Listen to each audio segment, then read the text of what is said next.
So the man who shared with me ideas that changed my life, I want to share with you 3 of those basic subjects. He said, Mr. Rohn, if you want the future to change for you, you've got to change. If you don't change, the next 6 years of your life is going to be just like the last 6. If you will change, everything will change for you. If you will get better, everything will get better for you. 3 subjects that really made an impact on my life. The first subject he called personal development. And the second subject he called setting goals. And the third was how to become financially independent. And I'd like to give you those 3 major subjects that so dramatically affected my life. And let's get started. The first one is personal development. It's very simple. We get paid for bringing value to the marketplace. That's about as simple as I can put economics. We get paid for bringing value to the marketplace. Now, it takes time to bring value to the marketplace. However, we do not get paid for time. So we cross that out. Mistakenly, the man says, I'm making about $20 for an hour. Not true. If that was true, you could just stay home, right, and have them send your money. So that's not true. We don't get paid for time. We get paid for value brought to the marketplace. Now, since that's true, here's one of the key questions of my talk to you today. Is it possible to become twice as valuable to the marketplace and make twice as much money in the same time? Is that possible? The answer is yes. Could you become 3 times as valuable in the same time? And the answer is yes. 5 times, 10 times? Of course. Let's say at $5 an hour, and it keeps going up. Top income last year, $80 million. The guy who runs Coca-Cola. Why would the marketplace pay someone only $5 an hour? Very simple answer. They're not very valuable to the marketplace. Now, we must underline to the marketplace. This person might be a very valuable brother. Yes. Member of the family, valuable. Yes. Valuable member of the church, of course. Valuable citizen of the country? Yes. Valuable in the sight of God? No doubt. We're all of equal value in the sight of God. But if you're not very valuable to the marketplace, you don't get much money. Why would the marketplace pay some people $50 an hour? Answer, evidently, they must be more valuable to the marketplace. 10 times more valuable. And is that possible for someone to be 10 times more valuable and earn $50 an hour instead of 5? And the answer is yes. And would the marketplace pay one person $80 million for 1 year's work? And the answer is, of course. If you helped a company make $1 billion, would they pay you $80 million? I'm telling you, it is possible. That's why this financial ladder is so exciting. It's possible for all of this to come true for all of you, no matter where you start. As a student in school, just getting started out there in the workplace, this is all possible for you. Now, Mr. Schoaf gave me the clue on how to climb this ladder as high as I wanted to climb. Here's what he said to me. In climbing this ladder economically, all you have to do is work harder on yourself than you do on your job. Once I heard that, it made sense to me. I kept hoping that everything else would change around me, found out that if I went to work on myself, worked on my skills, worked on my language, if I became better than I was each year, if I grew in skills and language and vocabulary and competence, then I would become attractive to the marketplace. All we have to do is change what's going on in here. And now there's several ways to do that on personal development. Here's the first one. We must learn from personal experience. Pretty simple. Learn from what happens to you. Take a look back over the last few months. Did you make some mistakes? How could you correct those for the future? Take a look back over the last year. Have you done it right or done it wrong? Let's correct it for the next year. So learn from your personal experience. Now here's number 2, and that I call it OPE, other people's experiences. That's me, other people. That's your teacher, other people. That's your friends and colleagues, other people. The people you meet that can pass along to you their experiences, what's happened to them, the mistakes they made, how they corrected them, how they changed their health and changed their bank account and changed their income and changed their future. That's it. Other people. Now, there's two kinds of people to learn from. One is failures. But now then we must also learn from positive, people that have done well. They've got the health, and so we ask them, how did you become so healthy? They've got the skills, so we ask them, how did you become this skillful? They've got the income, so we ask them, how did you get here in such a short period of time? So now here's what's important in personal development. In learning from other people, we learn, number one, by observation. We learn what we see. We watch people that are successful in what they do. In sports, we watch their disciplines.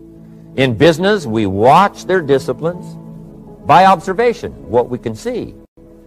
Second, we learn by what we hear. Listen to the lectures. Listen to the teacher. Listen to someone who's got something good to say. And then number three is vitally important on personal development, and that is read all the books you can possibly read in your lifetime. It's very important. Become a good reader. Some books that helped change my life, recommended, of course, the Bible, and then other books that helped to really change my life. One called Think and Grow Rich by Napoleon Hill. And then a book that helped me become financially independent by the time I was 31. And that book is called The Richest Man in Babylon by George Clason. I started reading the books, attending the classes, making sure that I got in front of people that had something good to say. And then I started keeping a journal. One of the major things my teacher taught me was to keep a journal. He said, don't trust your memory. If you hear something good, just make a little note and write it down. Value captured that you can resort to later. Go back over it and review it and let it become valuable to you. Now let's cover the second subject on setting goals. Mr. Shelf gave me some tips on setting goals that changed my life forever, and I want to share those with you. So let's talk about setting goals, and I also want to tie it to personal development, and you'll see how I'm going to do it as I progress here. Setting goals. There are four things to consider in terms of attitude. One is how you feel about the past.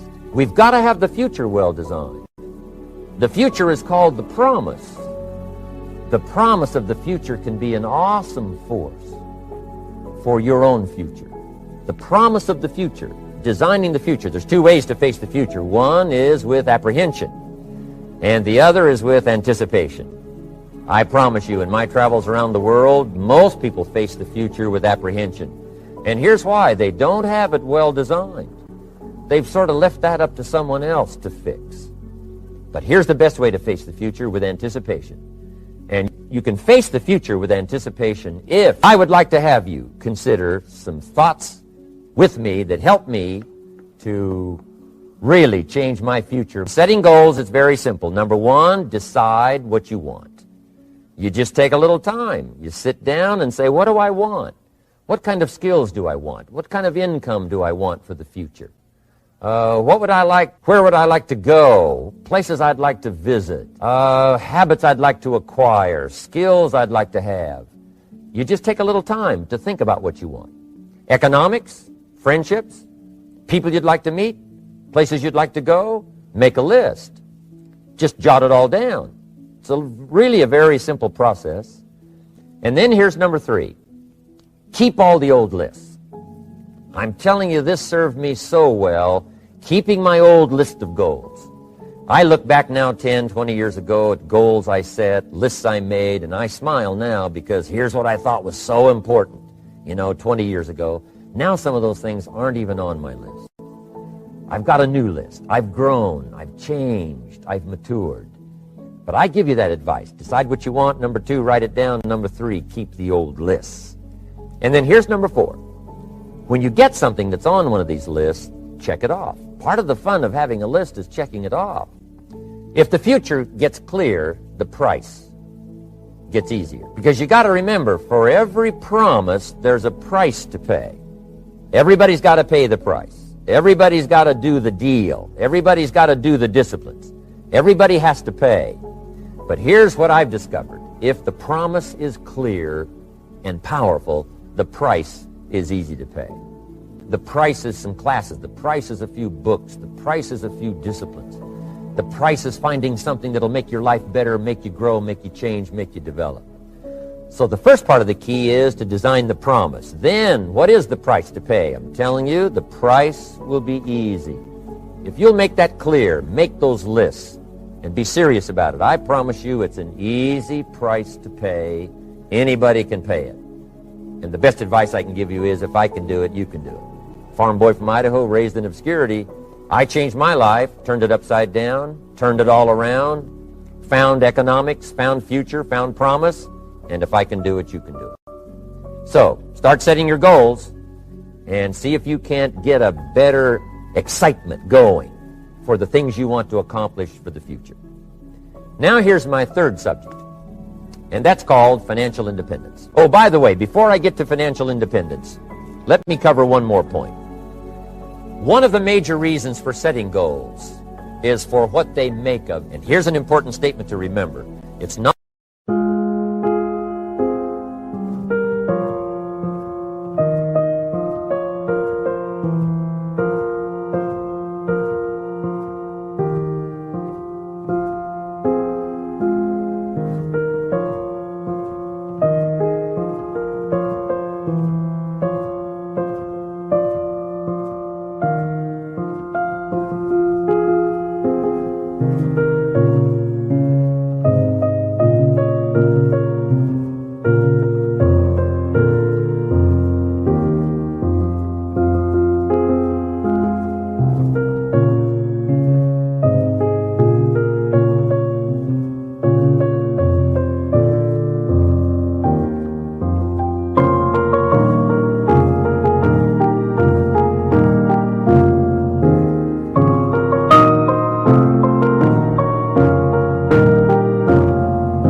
Not what you get that makes you valuable. It's what you become.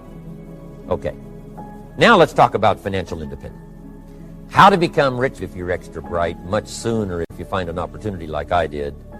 Let me show you how I did it. Financial independence. First of all, I like the phrase financial independence. I think it's every person's heritage here to become financially independent. Now let me give you my definition of financial independence. Financial independence is the ability to live from the income of your own personal resources. Now it depends on how you want to live. If you need $2,000, $3,000 a month, if you need $4,000 or $5,000 a month, if you need $10,000 a month, some people may need, $100,000 a month. But whatever you would need to live, and you could earn that living from the income of your own personal resources, that's what I call financial freedom, financial independence. And let me show you how to acquire it.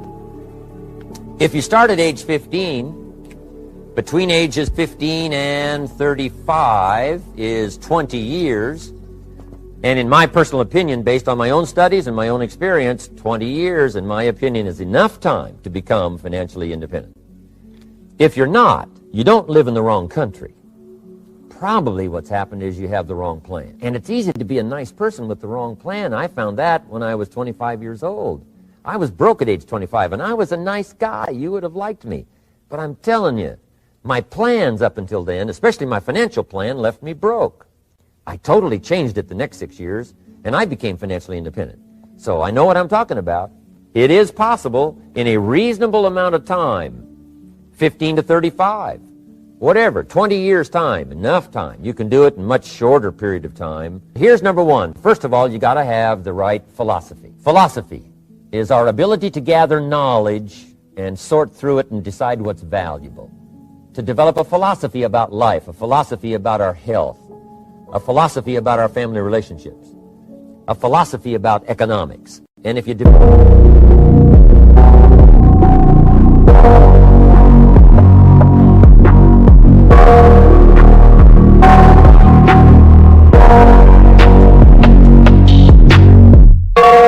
Nightmares in my head, I fear that the thoughts build up until I can't hear, that my mind fills up into a creature, and it haunts me somewhere much deeper. Anxiety, filling up every space, no privacy, and silently, it could build and build until you finally see, whoa, it's taking over, damn no closure, moving closer, no exposure, I just wanna be a loner. Some can't stay sober, looking over all their shoulders, like moving boulders just to get out of the home. It sucks, I've had enough, I don't wanna feel the stuck under the rug, all my problems that I shove. I got nightmares in my head, I fear that the thoughts build up until I can't hear, that my mind fills up into a creature, and it haunts me somewhere much deeper. I got nightmares in my head, I fear that the thoughts build up until I can't hear, that my mind fills up into a creature, and it haunts me somewhere much deeper. I've been feeling weird, I can't seem to focus good enough, nothing's really clear, sometimes it could be a little tough, I just need to feel like the end's inside for me, but let's be really real, anxiety can foggy all this stuff. I've been feeling weird, I can't seem to focus good enough, nothing's really clear, sometimes it could be a little tough, I just need to feel like the end's inside for me, but let's be really real, anxiety can foggy all this stuff. It sucks when you finally feel like giving up, oh God, no luck, everything feels like you're sticky stuck, I'm lost, handcuffed to the bed where I sleep, don't give a fuck, can't stop, unplug, feeling overwhelmed, I think I've had enough, gotta find a way to get some energy, gotta find someone who's a good friend of me, I need purpose to make it all worth it, I'm still searching and I'm still learning, what a life is filled with memories, not a life with a dead in front of me, I need focus to keep me from hopeless, psychosis if I keep hoping. I got nightmares in my head, I fear that the thoughts build up until I can't hear, that my mind fills up into a creature, and it haunts me somewhere much deeper. I got nightmares in my head, I fear that the thoughts build up until I can't hear, that my mind fills up into a creature, and it haunts me somewhere much deeper. I've been feeling weird, I can't seem to focus good enough, nothing's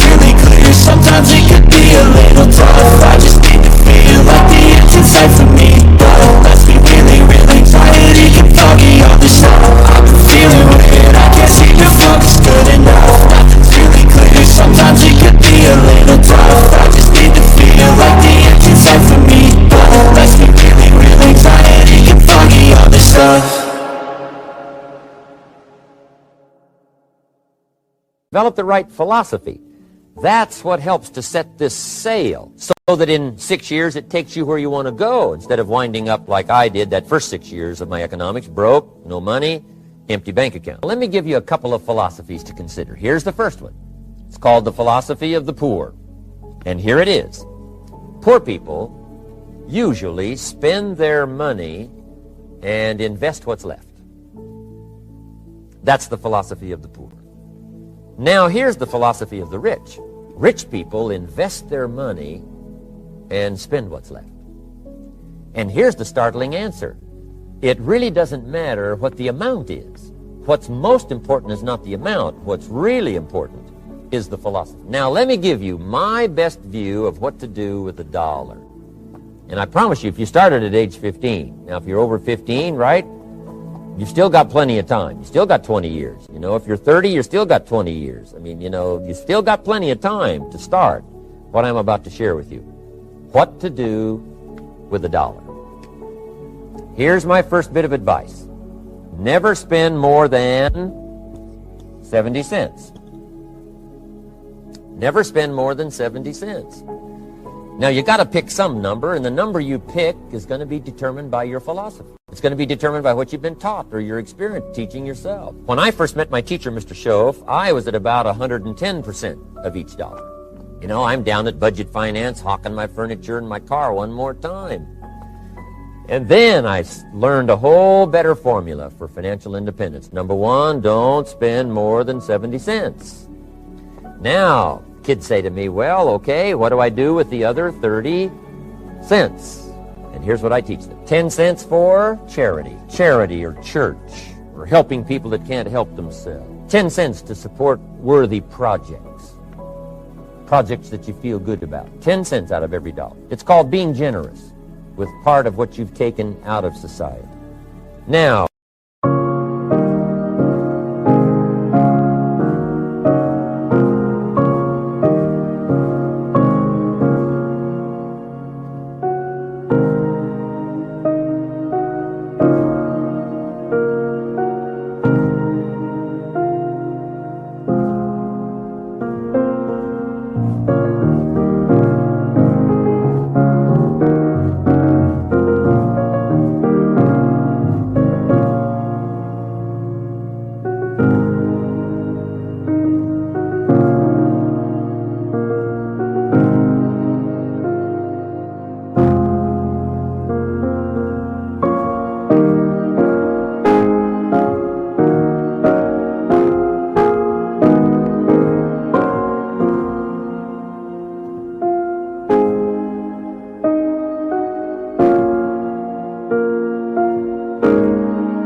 In my opinion, nothing teaches us character better than generosity. No class, no teacher, no book. Help people that can't help themselves, support worthy projects.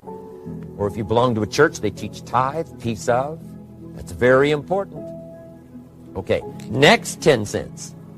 I call active capital. Active capital means do something to make a profit. Active capital. Set aside a portion of your income. Wages are okay, but I'm telling you, wages will make you a living. Profits will make you a fortune. So set aside part of your income as capital, called active capital. Any kind of project you can possibly think of, you can possibly come up with. So, 10 cents out of your living, out of the money you earn, set aside for capital. Capital to try your best to show a profit. I mean, you know, it doesn't take long to figure out some enterprise that'll start making a profit. Then you must jot this down if you're taking notes. Profits are better than wages.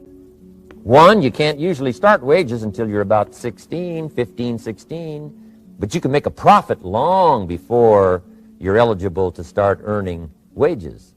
And then there's no limit to profits, and they can double and triple and quadruple. You know, there's no limit. It's incredible how fast profits can grow. So profits are better than wages. Wages make you a living, profits make you a fortune. Now, the third 10 cents is vitally important. I call it passive capital. Capital you let somebody else use.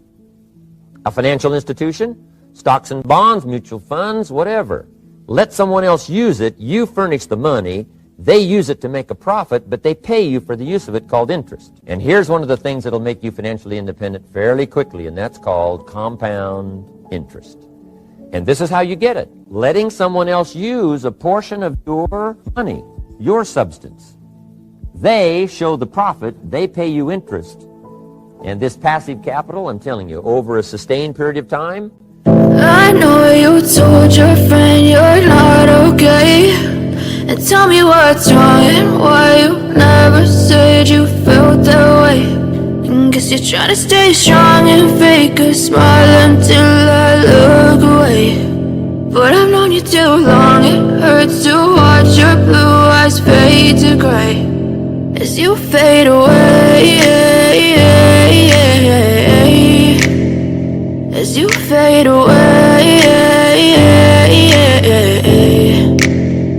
Yeah, I'm about to fade away, cause every time I wake up I feel like it's Monday. Something's going wrong with all the chemicals up in my brain. All of a sudden I don't look at anything the same way. Gotta build up of my thoughts sitting in an ashtray. I'm sorry that I'm so inconvenient, okay. Just let me be me and I'll stay out of your way. I can see the way you look at me, I'm such a disgrace. I never really asked to be brought into this place. You wanna love me? Well then baby have a taste. All the highs and the lows, no you'll never be the same. I don't really wanna hurt you, but I can't control the pain. If you're sticking by my side, maybe we could be okay. Okay, maybe you could be the change I need today. I promise that I've never felt this way. I really hope that you will choose to stay through all the pain. I know you told your friend you're not okay, and tell me what's wrong and why you never said you felt that way. And guess you're trying to stay strong and fake a smile until I look away. But I've known you too long, it hurts to watch your blue eyes fade to gray as you fade away, as you fade away, as you fade away.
what's wrong and why you never said you felt that way.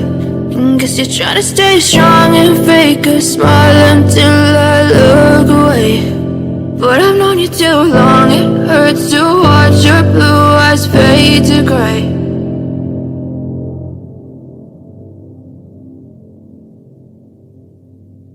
If you'll develop this little 10, 10, 10, and 70, especially starting at age 15, I'm telling you, by the time you're 35, you will be financially independent. You'll have the ability to live from the income of your own resources. And then one more point on passive capital. There's a Bible philosophy. I'm an amateur on the Bible. But there's a Bible philosophy that teaches the borrower is servant to the lender. And if you want to be in a powerful position as you grow older, finally when you become mature, maybe have your own business, things have worked out for you for the future, the position you always want to be in is the power position. And that's called the lender. The lender is the power position. So if kids learn early enough, and then you ask them what they'd like to be when they grow up, I'm telling you, once they understand, they'll say, well, one of the things I want to be is one of those lenders. That's the power position, not the spender. No, you'll be pitied the rest of your life if you just become a spender. You got to become a lender. And I think this is the one formulas to follow. 10 cents out of every dollar. Let someone else use it. Be the lender, power position. Then try to show a profit. Capital belongs in the hands of the state, not in the hands of the people. We've been teaching all these years, capital belongs in the hands of the people, not in the hands of the state. And we turned out to be right. Capital in the hands of the kids, capital in the hands of the people. Enterprises that make a profit, enterprises that grow. It's the hope of our future. So that little simple formula, I hope will help you. Now, one more key on financial independence, and that is attitude. Attitude. Here's number one. I used to say, I hate to pay my bills. My teacher straightened me out on that. He said, let's see, Mr. Rohn, what you hate to do is pay $100 on an account and reduce your liabilities and increase your assets. I said, well, no, not if you look at it that way. He said, well, it all depends on how you look at it. So wouldn't you love to pay your bills, reduce your liabilities, increase your assets? You got to have that kind of attitude. I found out the same attitude about taxes. I used to say, I hate to pay my taxes. And Mr. Shove said, well, that's one way to live. But don't you understand? Taxes is how we care and feed the goose that lays the golden eggs. Wouldn't you want to do your share? Someone says, yes, but the goose eats too much. Probably true. But hey, we all eat too much. We all need to go on a diet. Better a fat goose than no goose. So I finally became a happy taxpayer. Now, I think taxes are too high, so I'm working to get taxes lowered for our economic future. But then whatever they turn out to be, I gladly pay, do my part, because that's what makes the whole system run, each of us doing our part. Now, I want these three subjects to be valuable for you. I want them to have meaning for you. I want you someday to be financially independent. I want you to have the personal development so that you feel good about yourself. And now I'd like to leave you with these 4 questions called questions to ponder. These questions were valuable for me, and I want to make them valuable for you. Here's the first one, why? We all ask why we should work this hard. Why take that many classes? Why go to school that many years? You know, why take the notes? Why read the books? Why work that hard? Why put yourself through the push-ups and the disciplines? Why? Good question, why? Best answer to why, I think, is the second question. Why not? Why not see how many books you can read, how many classes you can take, how many skills you can develop? Why not see how valuable you can become to the marketplace and to your friends and to your family? Why not see what you can make of yourself? Why not see how far you can go, how much you can see, how much you can earn, how much you can share? Why not? That's the heritage all of us have, to see what we can make out of our lives now that we've been given this extraordinary opportunity. I wish you the best. I want all that I've gotten to be yours and much, much more. God bless. Goodbye.